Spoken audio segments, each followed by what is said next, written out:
আসসালামু আলাইকুম রহমতুল্লাহ। আমি আজকে আপনাদের আবহাওয়া খবর জানাবো। বঙ্গোপসাগরে নিম্নচাপ সৃষ্টি হওয়ার কারণে বড় আবহাওয়া সৃষ্টি হয়েছে।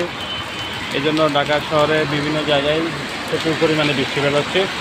এখন আপনাদেরকে মিরপুরে আপডেট জানাবো। মিরপুর, কাজীপাড়া, শেরাপাড়া, মিরপুর 1 নম্বর, 2 নম্বর, 10 নম্বরে প্রচুর বজ্রপাত এবং বৃষ্টি হচ্ছে। আবহাওয়ার খুবই ভয়ানক অবস্থা। এই যে গুড়ি গুড়ি বৃষ্টি, বাতাস, হালকা বাতাস, মাঝে মাঝে দমকা বাতাস বইতেছে। জনজীবন এক দুর্বিষহ অবস্থা, সমস্ত দোকানপাট বন্ধ।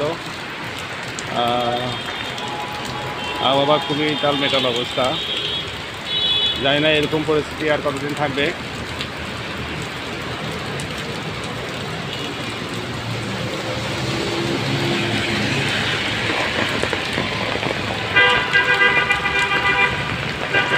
প্রচুর পরিমাণে বৃষ্টি, অবিরাম বৃষ্টি, বিরোধী বৃষ্টি চলছে।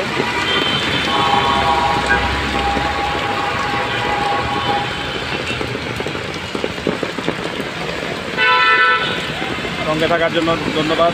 মোহাম্মদ বাহাদুদ্দিন, বাংলাদেশ ছাত্র অধিকার পরিষদ।